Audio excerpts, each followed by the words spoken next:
So, good day to all. Thank you for joining us for today's lecture on 10 years of SRI, a decade-long journey of creating digital tools for Sanskrit by Martin Gluckman of the Sanskrit Research Institute, Auroville. This is the second of a monthly series initiated by the International Research Division at the India International Center, Delhi, Kriti-SAMHiTA, the Plurality of Indian Knowledge Systems. This forms part of a project, SAMHiTA, South Asian Manuscript Histories and Textual Archive, which IIC has started this year with support from the Ministry of External Affairs, Government of India.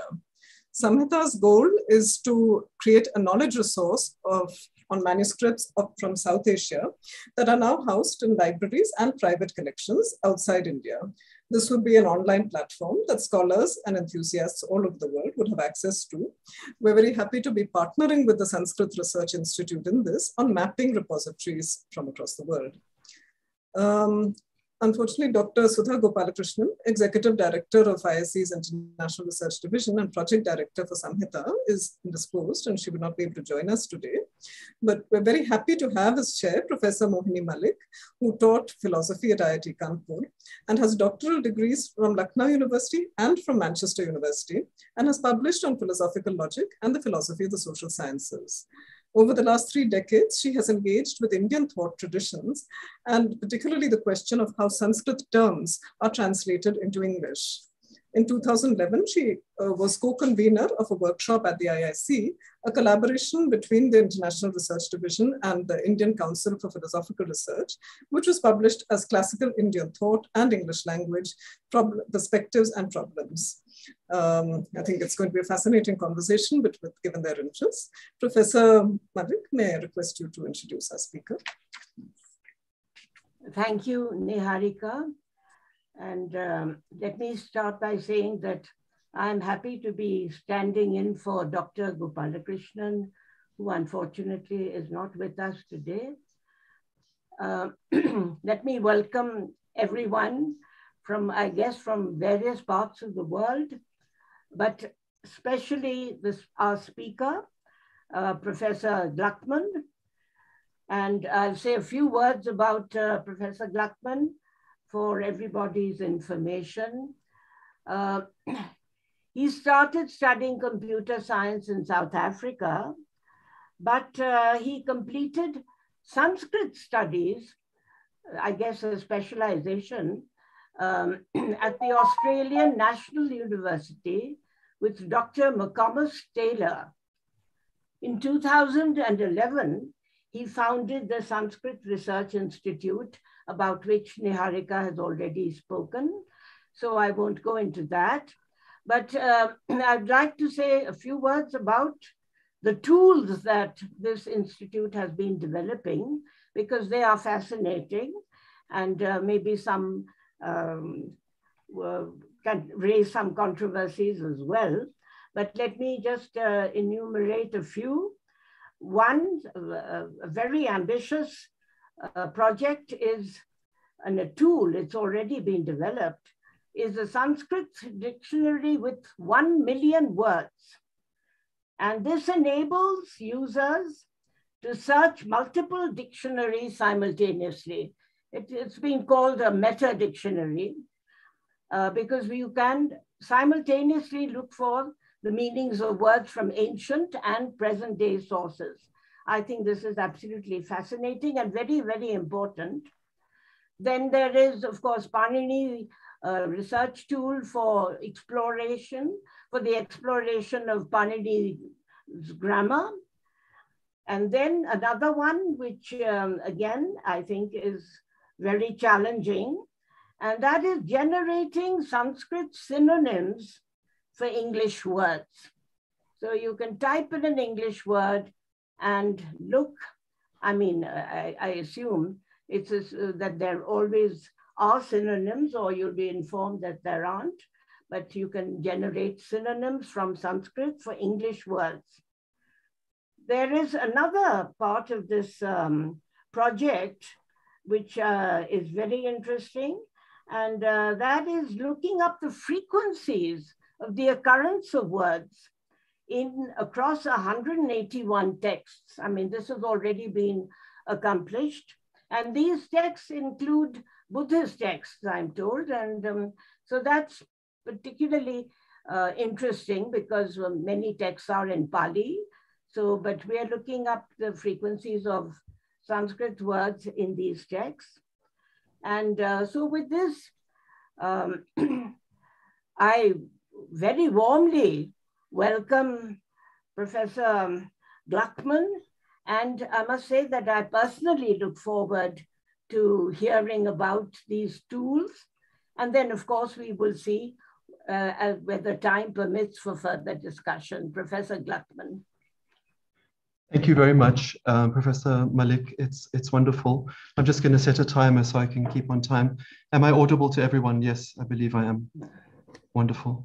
So I'm going to share my screen and I'll start my presentation. And welcome, everyone. I see some familiar names around the world. And thank you very much to the India International Center and to the Samhita project, and also to Sudha. I wish you a speedy recovery. I think Sudha is listening, but she's recovering from an illness. And Niharika, thank you for organizing so beautifully.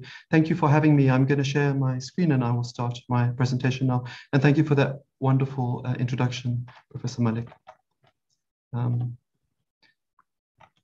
Here we go. Right. So I'm going to cover a fair amount of material. I'll go a little bit rapidly. This is the 10-year, decade-long journey of the Sanskrit Research Institute. And this is actually our logo. It's got the two lions. For those who've studied Panini, you'll know there's that famous story of Panini being eaten by a lion whilst he was attending to observe the sound of the lion roaring and try to understand the sound rather than run away like his students. Like many of these stories, it's to show you that we should put a lot of attention on sound, and Sanskrit is very much so a sonic journey for those who have studied it. So we have the two lions, and it's called the Sanskrit Research Institute. It's a little play on words because I wanted something that looks like Sri, which is the Anglicization of Shri, which means glorious or splendid. And it's the Samskrita Gaveshana Samsthanam in Sanskrit. So the organization is based in Auroville and in a very beautiful part of Southeast India in the project of Auroville, which was founded in 1968. And we're under the trust of the Sri Aurobindo International Institute of Educational Research. So this is where we are domiciled. And we are 12 kilometers north of Pondicherry and about 2 hours from Chennai, just for those who want to orientate where we are based. And Auroville was founded. I just want to get this off my screen. Sorry, it's going to full screen. So Auroville was founded in 1968. It has 3,286 people from 60 countries coming together. So it's really a fascinating project. For those who haven't visited, I recommend that. This is where we are based. And it has this emphasis on education, emphasis on research, and also an emphasis on bridging the past and the future. So it's a perfect place to work on this incredible field that has carried the memory of India's last millennia. And besides that, the mother and Sri Aurobindo, who founded Auroville, they both themselves had focused largely on Sanskrit and wished for there to be more light focused on this language. So it's also a very, very relevant place to base this work from. And this is just an artist illustration of our team. Recently, we had one of our artist volunteers, just to give you an idea of what our office looks like. It's a team working in an institute with a library, and it's very digital, but we're also surrounded by this beautiful green oasis. So it just puts it into context. And the beauty of this project of human unity is we've had volunteers from 9 countries, about 40 volunteers over the last decade. And many continue to work remotely. So I always say it's a volunteer-powered project. And the spirit of human unity is very much conveyed in the work that we're doing. So my personal story in a nutshell is my father was a physician, and I started to study Ayurveda in 1999. And I had a teacher who just said, read Charaka, and it was great advice because Charaka really has the full overview of this Ayurveda. And at one stage, I remember I used to carry all 7 volumes. Of those who are familiar with this Vaidya Bhagavan Das version of Charaka-Samhita, I used to carry it around with me. And incidentally, one of the little tools we made along the journey was a e-Charaka, like a digital Charaka. I'm just going to open it now, and you can search it, and you can look at 3 different versions of the Charaka-Samhita. So I don't need to carry those 7 volumes around with me anymore. But that was my devotion from this deep interest and love for medicine and healing. Ayurveda was my entry point. I think anyone who's encountered deeper Sanskrit studies had an entry point, sometimes through a particular text that they were devoted to. It could be the Gita or something that enamored them. And of course, I don't have to go into this in detail, but Sanskrit is of course one of these incredible intellectual treasures of all mankind. It's called by Leonard Bloomfield the greatest monument of human intelligence. This was just speaking about Panini itself, which is the compression of the grammar into 4,000 odd sutras. And it spans this huge range from the eastern border of Iran all the way to Indonesia. You will find a record of Sanskrit's usage, and we're going to see in some of the tools how this becomes clear. The thing that really got me and a lot of scholars is the vastness of the Pregutenbergic literature. So we have anything, the David Pingree estimate is 30 million, and more conservative is 7 million. So we have anything from 7 to 30 million Sanskrit manuscripts. This quantification and the counting, of course, it's a moving target because as we speak, manuscripts are decaying, and there is a bit of an urgency, although there's been incredible efforts of preservation in different institutes internationally and also in India. It's something that we're going to talk about in the second part of my talk. I'm going to show you our moonshot project that we're working on, which is concerned with this corpus of literature and creating a digital representation of it. And it also very much overlaps with the objectives of Samhita. So if we were to stack all these manuscripts together, we calculated with our team based on the average width, even if it was the 7 million, it would cross India from east to west. This is how many manuscripts are there just in Sanskrit. And of course, in allied languages, it would be even further. And just to put this in a graph, what we call classics, which is your Greek and Latin corpi, is around 30,000 each. At its upper estimate, and this is anything from 200 to 1,000 times larger. So this is something of incredible concern for humanity to preserve and to digitize and to have there for future generations in different formats. And this is what we're going to be getting to. So our works really started as creating a series of tools, and the tools were created over many years by many volunteers, these 42 volunteers, including myself as the director of the project. And as I saw there was something that needed to be done better or to be improved, or there was a gap or dearth, we had put our awareness and focused on it. And it's culminated in this production of a number of interlinked tools that are actually the most important thing for us is that they're being used. They're not just sitting in an archive unused, but they're actually being used in approximately 200 countries. And statistically, maybe around 75,000 people are visiting all our different tools, or users, according to the web statistics. So it's very good to see that, that the tools are being out there and being used. So one of the things that I felt needed improvement was the digital lexicons and the thesauri, and also to focus on roots and word frequency. And early on, in about a decade ago, we made this meta dictionary. Of course, there were brilliant dictionaries out there like Monia Williams and Apte, and the Cologne University has done wonderful individual dictionaries, but we wanted to have a meta dictionary. And this was also largely as I was studying specialized subjects such as Vyakarana or the Ayurveda. I needed to see words like yoga in Ayurveda would mean a preparation. It would mean unity of things in general speak, and many other meanings in grammar and so forth. So I wanted a meta dictionary, and it seems that this has become quite popular, that people who are studying Sanskrit and also specializing in a particular subject can compare different sources.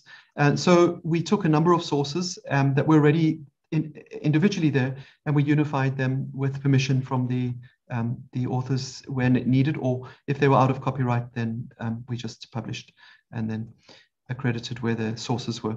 So this was something that was done earlier, and it keeps evolving. There's more sources that we're adding. At its current stage, it has, as mentioned, around 1 million words, and we'll take a look at that a little just now.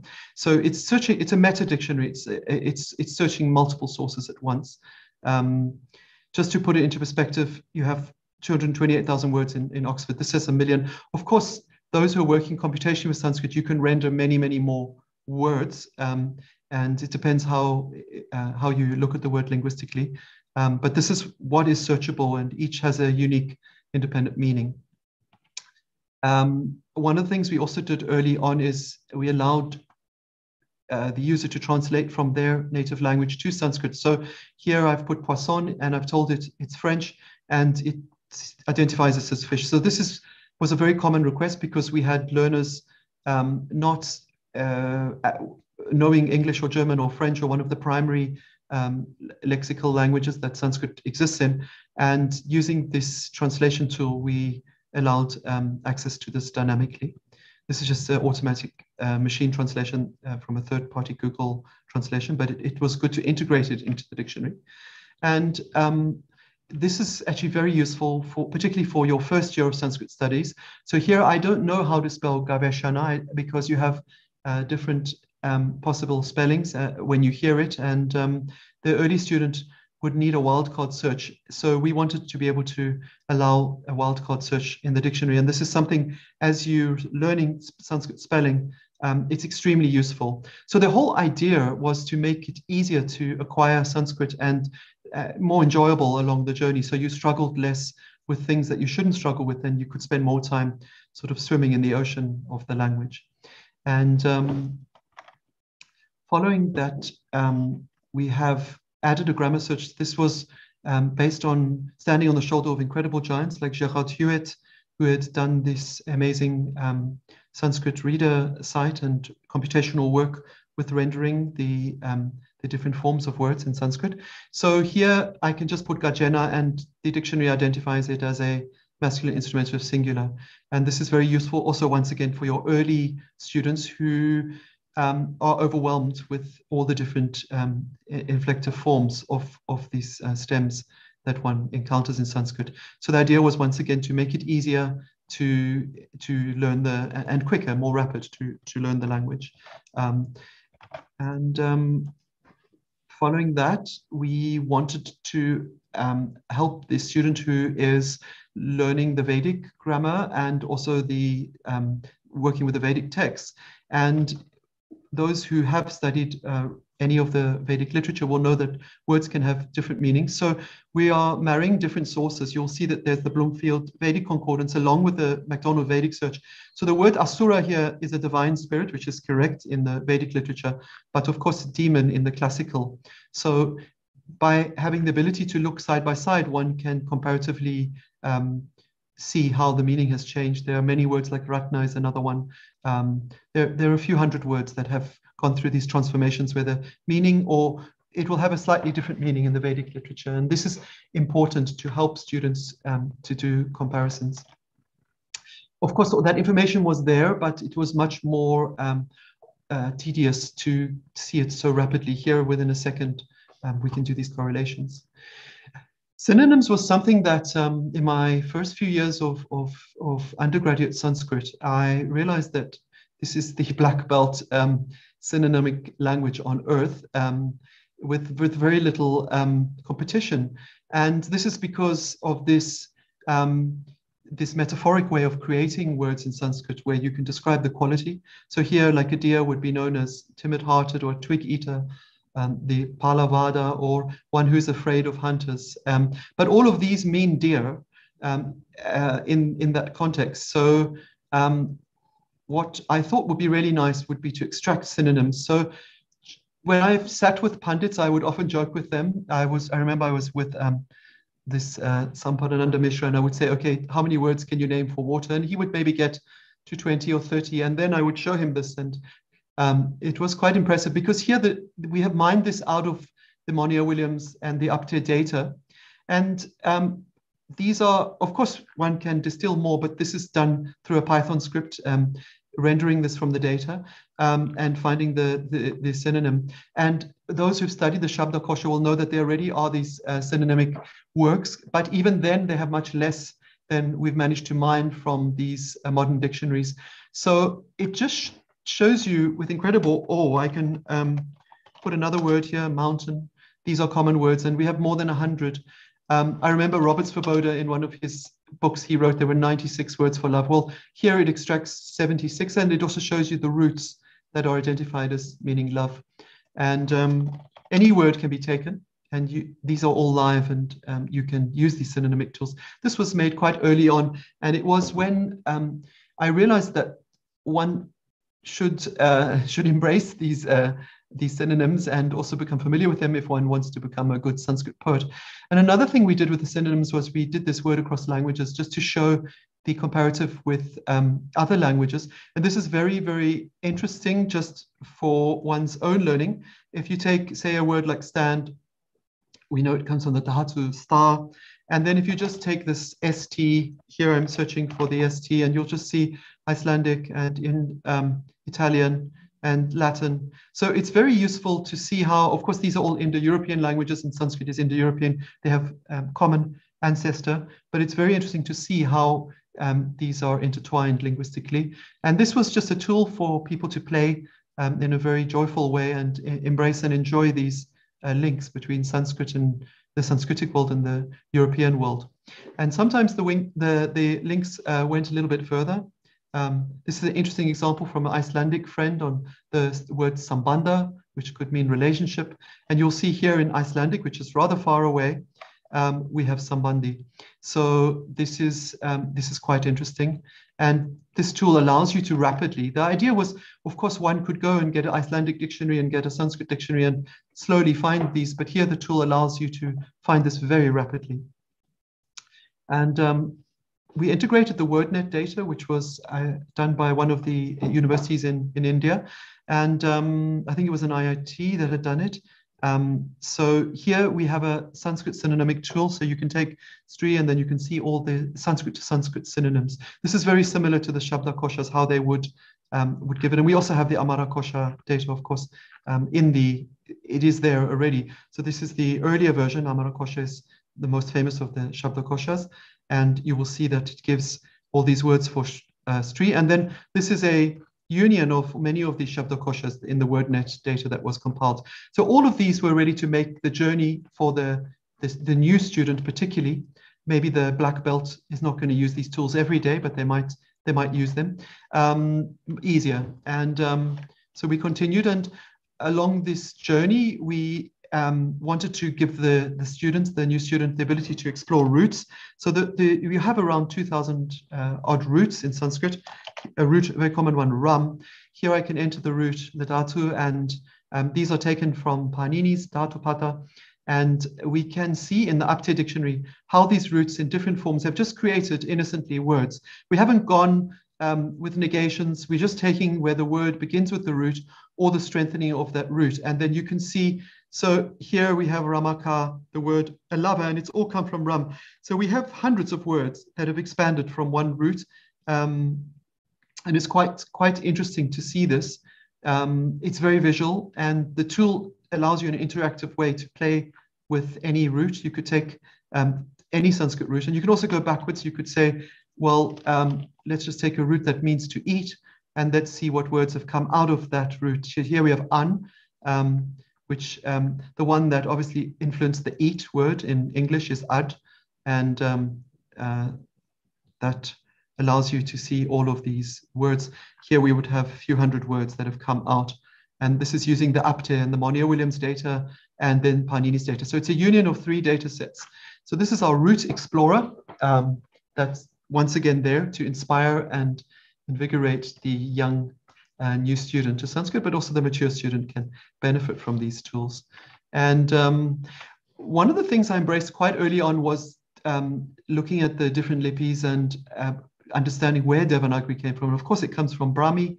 And Brahmi is very interesting. I'll just show you what we did with the dictionaries. We firstly wanted to make, here's Madhuka. For those who can read Brahmi, I'll make it a bit bigger. You can see Madhuka. There is a speculation that it could be acrophonic, the Brahmic script. That's a debate. I won't go into that. But basically, we wanted to make it available in the dictionary. And we also wanted to make it that the user could easily type in the Brahmi script. So I'm going to show you this tool later. But we do have a tool where you can type in Brahmi here. There I've just typed Madhuka in the browser, and we can also type it wherever we want. So we wanted to embrace Brahmi, and one of the reasons was that it was unifying in terms of historiographically this from Afghanistan, the region all the way down to Indonesia. And I believe even in the Philippines, you have epigraphical record of Brahmi being used. And of course, today, Devanagari is Brahmic. The one of the earlier scripts of the Maldives is Brahmic, and the current script in Thailand, Tibetan language, is using a Brahmic script. So I call it this sort of unifying writing system of this entire region. And it's very important just to be awake to Brahmi's influence. And the other one that was touched upon in the introduction is this word frequency tool. So each of these projects, behind the scenes, there would be anything from 1 to 5 people working on the data. And we would, of course, always be standing on the shoulders of giants. Here, the giant was Dr. Oliver Helvig, incredible giant in the computational Sanskrit realm. And at that time, he had this digital corpus of Sanskrit, and we extracted the data. It was 3.2 million occurrences of 67,000 unique lemma. And this was in 190 texts. And what we did is we analyzed it through a frequency analysis, and then we also made different ways to explore it. So let's say I want to say in the Vedic literature, what would be the most common noun? Of course, things like Agni and possibly Indra. So I'm searching for Indra, and it comes up rank number 18, which makes sense. And Rishi is there number 20. And as you hover over it, you will see a definition. What's very useful, and I think a few professors are using this with their students, is to create cards, flashcards with these words. Of course, cha and tad, this or that, na, not, ever, only could be, or the personal pronouns and so forth. These are the words that you have to memorize rapidly. So by obviously familiarizing yourself with these, say, top 100, then top 200, then top 400, rapidly, you will be able to learn and climb this Sanskritic mountain much quicker. So the idea was to really make a tool to rapidly acquire Sanskrit, and it's out there, and this is obviously being used pedagogically, which we're very, very happy about. So that was the next on our journey, in this decade-long journey. And well, one of the things that I saw had not been done properly was text-to-speech, and I wonder if I'm sharing the audio. Let me just share the audio. I'm going to make sure that you can hear the audio. So here I've searched the dictionary for Atma, a nice word, and I've enabled audio, and I'm just clicking on this. Atma Bandhu. You should be hearing Atma Bandhu. Atma Bhava. So this is an engine. It's in the public domain. Atma Bhava. It's running on Heroku for those technical. It's a Java API, and anyone can link to it. If they wish, they can contact us, and they can have the rendering of Sanskrit speech. And this is rendered on the fly using the phonic rules, the phonetic rules of generating this language. And it's very useful for students in remote places who don't perhaps have access to a teacher and they want to know how a word is pronounced correctly. So this was the next station on our decade-long journey with Sanskrit. And following that, we worked on OCR. This was initially working with the Tesseract platform. And then we started a feedback loop with a team at Google that was working on Devanagari. And we managed to help to give feedbacks and improve the system. And it's being used now. There's 3.8 million documents. This is in the public domain. It's free. It's out there. It still has Tesseract running and the Google engine both. And this is something that scholars can use for doing the optical character recognition. And this is quite a badly written document. And I would say it gets as accurate as you would type it. And it saves you probably 10 minutes of typing, and it does it in about a second. So this is really the marriage of computer science and the language, this immensely great language of Sanskrit that we've been doing. And this is the theme of our work. And one of the things I wasn't happy with as a young student was typing Sanskrit. So we created a free tool called Sanskrit Writer. It's available on OS X and also on Windows. It's also in the dictionary. You can enable it in the dictionary. And I attended in 2011 this World Sanskrit Book Fair, and I looked at all the ways of typing Sanskrit. And there was a keyboard developed there, which is going sequentially, I, U. And then there was obviously the government standard keyboard, which was the Hindi and the Devanagari keyboard. I wasn't too happy with either.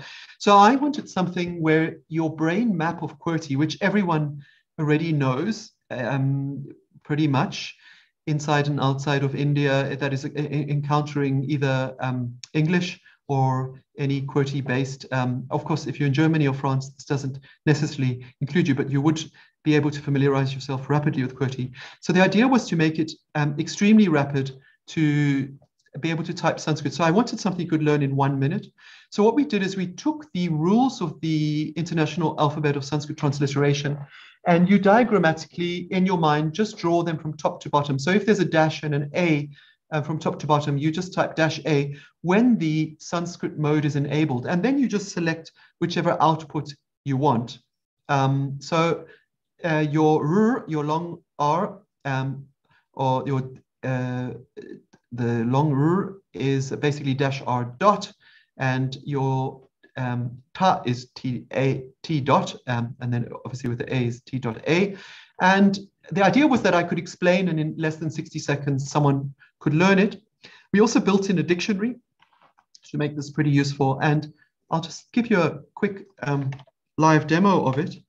So I'm in IAST now.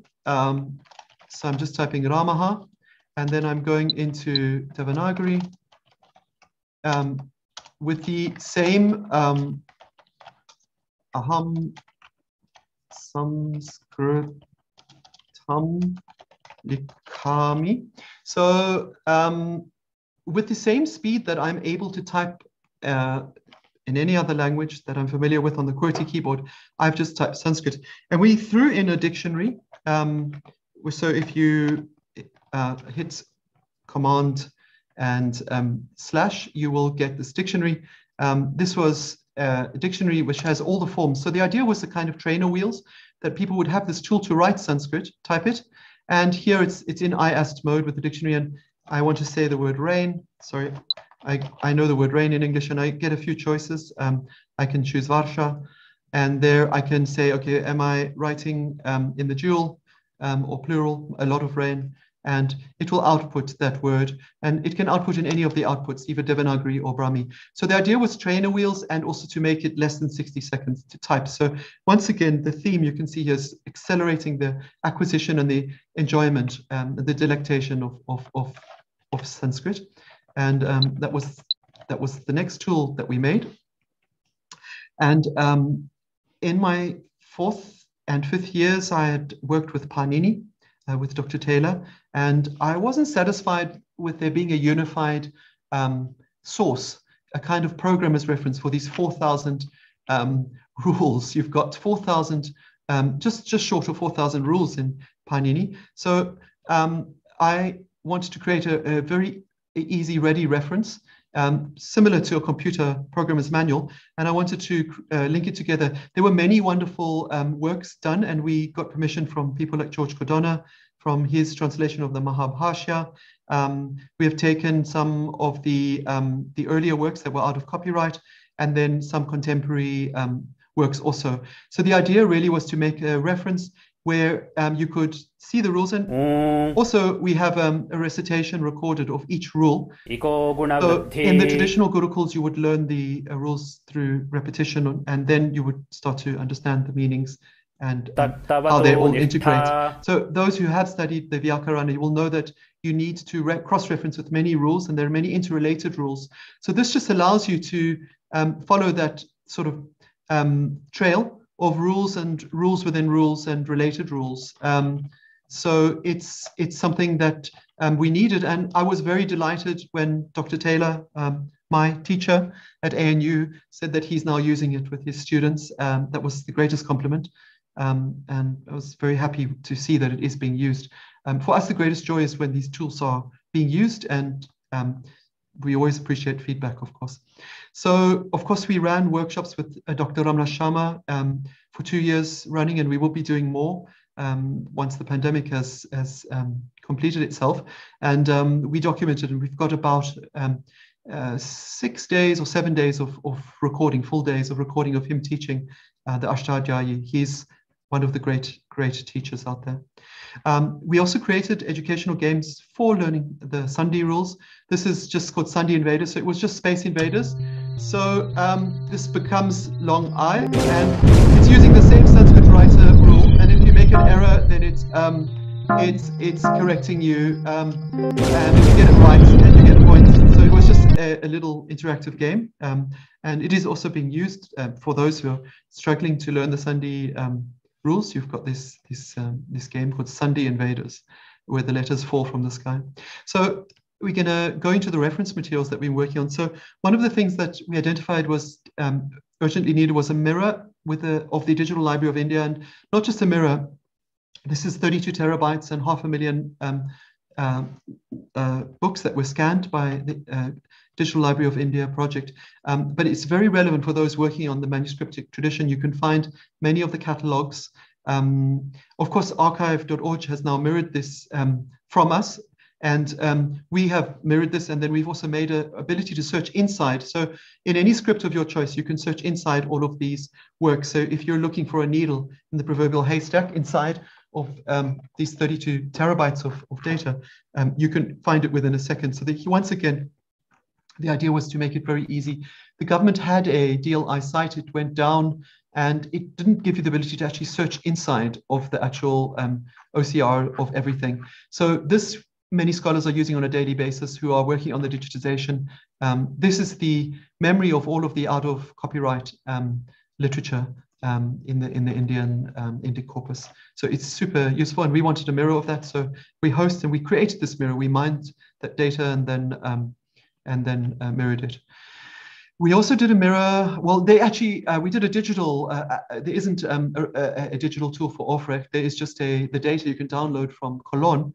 It was kindly digitized by Cologne, and this once again it has our text-to-speech engine running in it.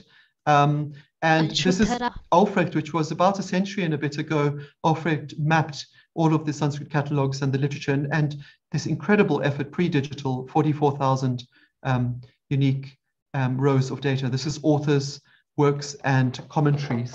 And following that, and you'll see how this all ties together with our moonshot project, which I'm coming to, which is called the Sanskrit Archive project, which we've been working on for the last few years. I think all of these little tools will start to fall into place. So the next station for our journey was Alfrecht.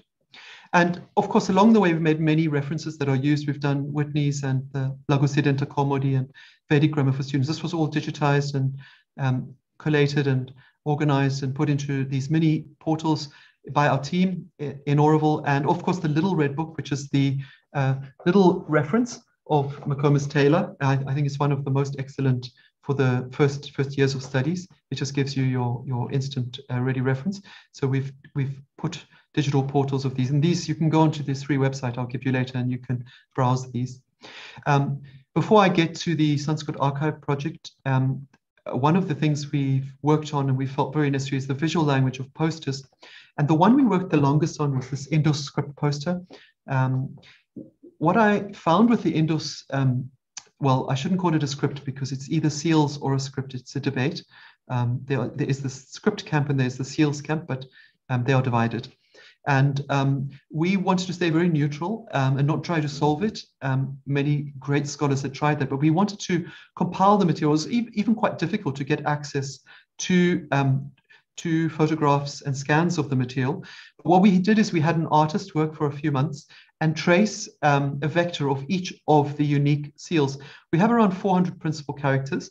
And you can see here we've traced them. And then what we did is we innocently, like a child would, we just sorted them based on their visual category. And we tried to identify that visual category. So if it was looking like a person or like a fish or like a bird or like a dog or like a leaf or like a bug or like a number, we would just categorize that and group them.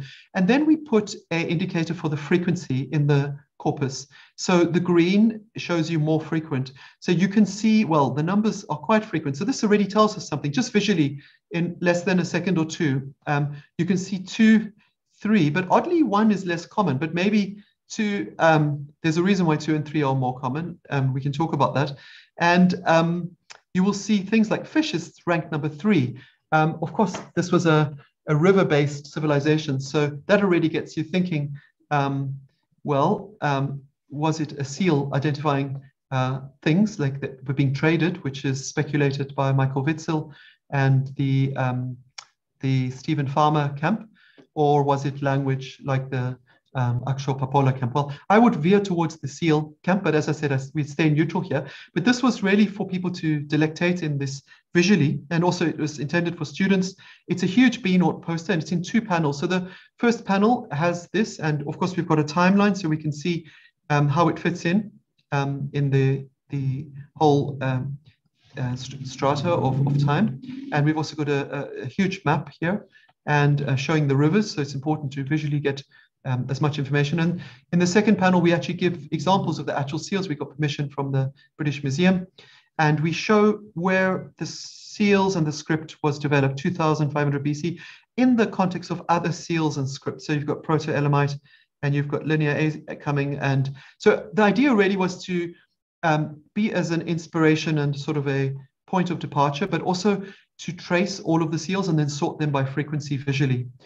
So this is a huge B-Note poster, and anyone can download this PDF and have it printed and put it up at the walls of their institute. It's all in the public domain and open access. I did touch upon Brahmi and its significance earlier. So we decided to do a Brahmi poster. This is also a B-Note poster.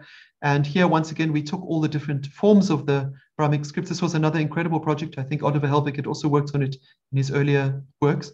And we had traced them once again, vectorized it, and then just shown the Brahmi script and how it had been used, and also the sounds, the Sanskrit sounds, and the phonic aspect of it. Greek we did, just so people could do a comparative. Of course, Greek and Sanskrit are cousins. You've got so many words that are very close. Patera and Pitr and Tria and Tree, so forth. So this was just a visual journey into Greek and Sanskrit. I felt wherever there was a dialogue that I felt was not being voiced loudly enough, we wanted to use the visual language of a poster and of course the digital language of a tool to voice this as much as possible. And we did the same with Tamil. And the beautiful thing, of course, Tamil as a language is totally different. It's a Dravidian language, but the script, as you can see, Tamil alphabet was being written in the Brahmic script, and it evolved into what it is today, but it's all derived from the Brahmic script. So we wanted to visually show this. We distilled the 70-odd fruits from the Kriti-SAMHiTA just for interest's sake, and we just made a visual poster of that. That's also completed recently, and it just allows you to see the incredible, and this is really, when I was mentioning earlier in my talk how Charaka had been the door for me to get into the Sanskrit world. Just look at this, like 70 fruits, like if we walk around India today, we don't encounter these 70 fruits so easily. We will see maybe 5 to 10 to 15. So it just makes you wonder how rich and detailed and deep the civilization was, and how much time they had for eating fruits.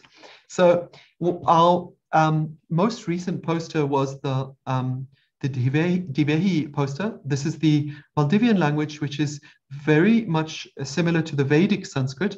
So if you just look at the words, Bhasha is Bas, Purana is Purana, Aditya is Adita. So on the right is the Maldivian language, and we've done a poster with the different scripts, the different sounds where the sounds are missing, and the island names, and then the common words. This is really just to open up this dialogue of unity. We've been working with Dr. Gibet in Germany and also a scholar in the Maldives. And this is really to use Sanskrit as the departure point for this unifying journey of disparate places, and to bring people together and closer to understand the world and how it interlinks. So our Moonshot project, which has been, well, we could say on the launch pad since 2018, we've been working on the rocket, is the Sanskrit Archive. It's close to publishing its first rendition. And the idea was really to give people this bird's eye view of the extant Sanskrit literature, and also how it is interrelated with commentaries and authors. There are other wonderful projects like the Pandit project that are also working in a similar line to show the relationships between different pieces of information. And we also wanted to give a place where any work that has already been digitized in the public domain, or people would want to digitize and see that there's a need, we give a place where they could publish it. And if there are any public domain manuscripts, they could be interlinked.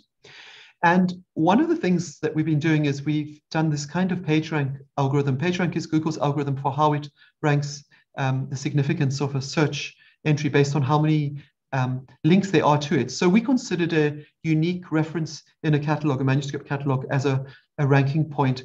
So I'm going to show you how this distills with the Sanskritic corpus. And we've also been tagging this data based on subject, and also its interrelationships between works, whether they have a work and then the derived work, which would be a commentary, and then even commentaries on commentaries. You'll see how you can have multiple hierarchical relationships with this incredible corpus of work.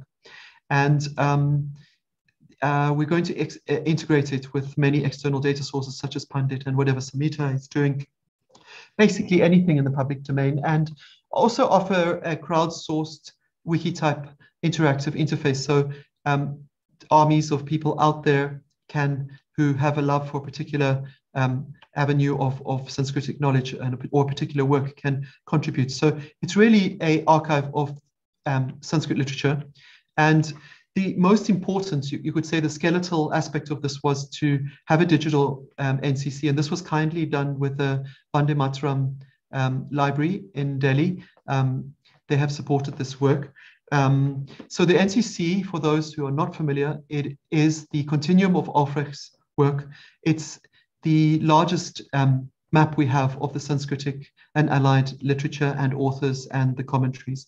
It's recently completed a few years ago in 2019, and it was running for 85 years. It had many delays along the way, but it was completed, and it was started by the very eminent Dr. Raghavan, and it was completed by Dr. Dash, who recently retired from the University of Madras. And this is the distillation of 1,000 catalogs, and 500 books were referenced to produce this. Obviously, there's always more, but we needed to start somewhere. And this was the most complete reference. I would say it's one of the greatest literary treasures of India and the world. So it was very significant to have this digitized. So just to give you an idea of the immensity, the entry for the Brahma Sutra, it just takes up 52 pages. It has 399 commentaries, and it has a commentary, then a commentary on a commentary, then a commentary on a commentary on a commentary, and then a commentary on a commentary on a commentary, and then a commentary on a commentary on a commentary on a commentary. This is phenomenal, just intellectually, for those who can visualize that. And it has 165,000 entries. Of that, 123,000 are works and 30,000 are authors. And this is spanning 14,000 pages. So we had a team in Ulur. This is the same team that's worked with Cologne under Dr. Thomas Malton, and they worked for this for a year and they worked on this for a year and a half. Through COVID, incredible women that have double-keyed this to make sure that there were no errors. Incredible precision was required because of even if you look at the first edition, it was published almost a century ago, so the printing was not great. So it really required an incredible level of expertise just to digitize it. It was a huge mountain to climb, and I know many scholars had wished for this, like Sheldon Pollock, and many had wanted this to happen. So it was really a great achievement. To give you an idea of visually of what this is a map we produced of just the catalogs of the manuscripts. And I know the SAMHiTA project are adding on to this, and we're doing a collaboration with them, which we'll talk about, to expand on this, particularly outside of India. But if you just look at the incredible map, and if you click on these, you can see, so this is the Patan collection, this is got 935 references. And here we have the Ujjain collection in Madhya Pradesh, and there was 2,675 references throughout the corpus just to this catalog. And you can visually see, so this was what these 1,000 reference works. Each of these might have multiple volumes, some of them up to 20 or more. And if we go outside of India, we will see that there's quite a lot in Europe, a little bit in the USA. In Nepal, we have very little. This is something that we're going to fill the gap with the SAMHiTA collaboration. And also Pandit is doing great work on that. We even have something in Tibet. And also outside in Japan, we have some. So this gives you an idea of the catalogs describing the Sanskritic and allied literature and this incredible vastness that was there. And this doesn't even talk about many of the collections that have not been covered. I would estimate at least double this number. So if this is about 1,500 unique references, then I would say that at least 3,000 would be known about. We could double that. And possibly what hasn't been collected, we could have an unknown addition on that. So this is the map of the Sanskrit catalogs. And this is one of our volunteers. He worked for a year. We gave him accommodation and food, and he wrote Ruby on Rails, which is usually used to create startups in Silicon Valley, but we used it to create what we call the NCC browser. So once we had done this incredible digitization by that incredible team of women, Dinesh worked on this, and he made a digital NCC. And we had to create a tool to allow our team in office and outside of office to start to tag this data. And you will see the data has now been tagged. Is it a work? Is it an author? This is a commentary. So we've written a Python auto tagger to tag about 1/3 of it automatically using regular expressions. And now we have humans checking that and also tagging the balance of it. And I would say we're almost half complete the tagging. And the tagging doesn't just include what is it and what subject it falls under, distilling the unique subjects. It also creates relationships between works. So we're turning this into relational data between a work and its commentaries.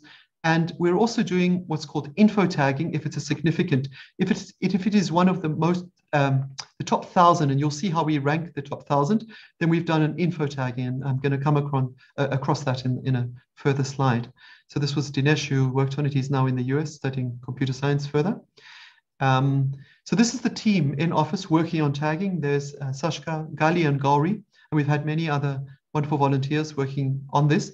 And they're tagging this literature with the aid of this incredible tool that was created. When we were tagging it, we distilled the subjects, and we decided to stay aligned with the subjects as given in the text. So we were sort of true to how the text describes the subject. So if it describes it as Shaiva religion, we would stay there. Obviously, we could create synonyms for these subjects. Some of them have various different ways of describing the subject, but we have 103 subjects. And this is sort of the rainbow of dividing this incredible literature of the Sanskrit corpus. And you can see the subject, and we can start to do interesting things like see which subjects were more dense and over which time, just like we did with the word frequency. We can say, okay, where were the Vedas more prominent historically over time? Because we're also chronotagging the works, you will see that. So we're doing geo and chronotagging at the same time.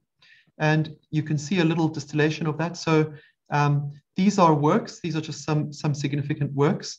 So you can take a work, and then you will see this is one of the Puranas, and it's been geotagged, and we've even got the earliest date and the latest date. So based on, we would take the scholarly papers, it was 250 to 600, about 1500 to 1700 years ago.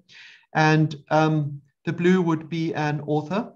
And the idea is basically we will have this for all of the literature. So you'll be able to explore geographically, chronologically, the extent Sanskrit literature, to create these visual tools to really appreciate this incredible human treasure that we've got, which once you start to look at it visually, it's even more impressive than when you just narrowed in on reading one text or one work. And one of the things, although Wikipedia is not, in academic circles, it's not like a scholarly full stop. It's seen as just a reference. And we thought, because it's so prolific for people sort of reading up on subjects, we thought the most prominent 1,000 entries in the NCC should have a Wikipedia entry. So we actually started a partnership with the Wikimedia Foundation, and they've done training in our office of one of our volunteers, Daniel from Germany. And here you can see none of these popular entries from the NCC had a wiki entry. So we're creating stubs, and then we're going to start a community process to get people who are experts in these subjects to start to update Wikipedia. It has become the digital encyclopedic reference, and it's also the one that you get first until we have something better. And so we thought wherever there are gaps in the creation of references from Wikipedia, we should do that. So you'll see here's the ranking of the most popular works distilled from the New Catalogus Catalogorum. And if they didn't have a wiki article, we've created a stub, and we are doing this sort of sprint with the Wikimedia Foundation once we've got the stubs for 1,000 entries, and we're going to get the Sanskritic community to contribute, because obviously Wikipedia is fully interactive and crowdsourceable, so anyone can come on and edit it. And what's interesting is we did some statistical analysis of the Sanskritic corpus and corpus, and you'll see Jainism is up at 12.5%. It was extremely literate and well preserved. Buddhism is 10%. And then Stotra is 8%. And then Jyotisha is there at 7%. And medicine is 3%. It's quite high for medicine. If you would say in the English literature, it would be much lower. So there was a strong emphasis on this Ayurveda. And you can see where the emphasis was in this what's been preserved in the literary tradition. Poetry was there at 2.6%. It's also quite high. And Vyakarana is also 2.4%. So these are quite high if you compare them to other languages. And Advaita is there at 1.3%. And you can explore this. There's a tool that we've got where you can actually use this. And as we are tagging this, this skeletal work of the Sanskritic corpus, it will update in real time. It's very important that all of this. So now let's look at the most significant works. So actually, this is the ancient page rank we've made. And you can actually open it in the digital New Catalogus Catalogorum.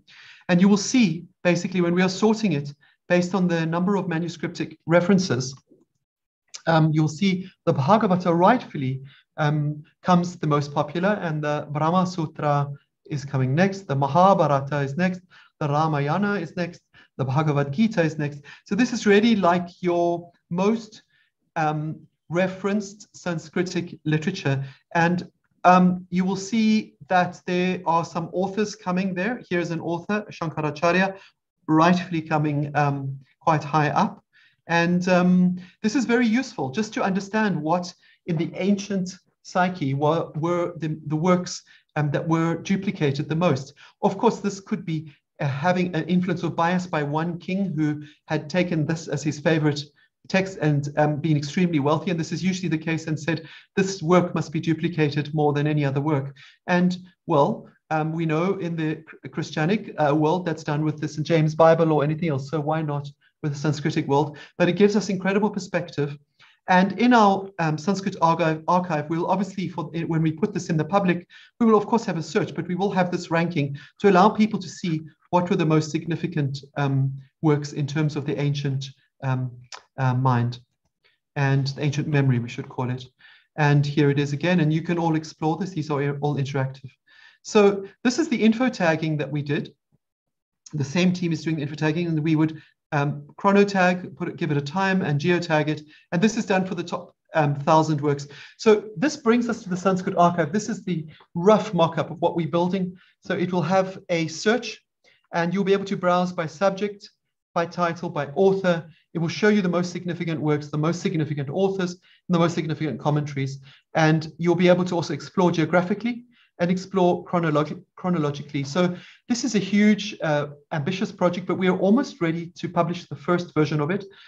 It's a collaboration. We will partner with many other organizations, and we have support from Google Research worldwide and in India, and also SAMHiTA and the Pandit project. It needs as many people as possible, as many hands on deck. And one of the significant collaborations here is the SAMHiTA collaboration, which has been incredible in the last year. And that is basically working on filling in the gaps of identifying Sanskrit catalogs and also manuscripts that are outside of India. So as I showed you earlier, the NCC and Alfrecht, they were very good at documenting what was inside of India, but there was some gap. They didn't capture everything, what is outside of India. So we've got approximately 100,000 manuscripts outside of India, and then in Nepal, Sri Lanka, Bangladesh, and so forth, possibly 200,000 or more. This is something that we have to still determine. And there's a collaboration that we're forming with Google Research. And the first project we're going to work with them on is the OCR, optical character recognition for manuscripts. And they have very good success with Greek epigraphy, getting as good or better than humans. And there are very few people reading these lipis, and often that skill is becoming more and more endangered. So we thought machines should learn to read all of these lipis that the Sanskrit and other language literatures were written in. So I will update you in my next presentation on how this is going. And this also we will involve SAMHiTA and the IIC-International project team on. And just I'm going to touch in the tail of my talk. I know I've gone a little bit over time, maybe 15 minutes, but Niharika said it would be fine. 2019, I gave a lecture at the University of Cape Town. I'm born in Cape Town, South Africa. And I started sharing some of these tools that we had developed and refactoring them for the San languages, and going from Indology and Sanskrit linguistics and computational linguistics to the San and Khoe linguistics. And for those who don't know, the San people are considered the oldest people, and all of us have come from them. About 150 to 180,000 years ago, everyone's ancestor, descendant everyone's ancestor was in southeastern Africa, of the southern part of Africa. And basically, I gave a lecture on Sanskrit, and they invited me to work on the San languages. So these are the San languages. There are 3 families of languages. There's the Khoekwadi, the Kha language, and the Tu language. Well, those are the families. And recently, I've worked on the Ngu language and the Khoe language. So the same tools that I've just shown, that Sanskrit writers now become Khoe writer, and the Sanskrit dictionary is now a Khoe dictionary for the Khoe language and the dialects, the Nama and so forth. And the text-to-speech that we did, we are now working with some newer tools. There's some newer tools to build text-to-speech. It keeps improving because it uses neural networks. We're building a text-to-speech engine and API for the Khoe language that I will share with you on any next presentation. And there's a glimpse at the dictionary. And this brings me to the end of my presentation. Thank you so much. And we'll take any questions. Thank you. Namaste.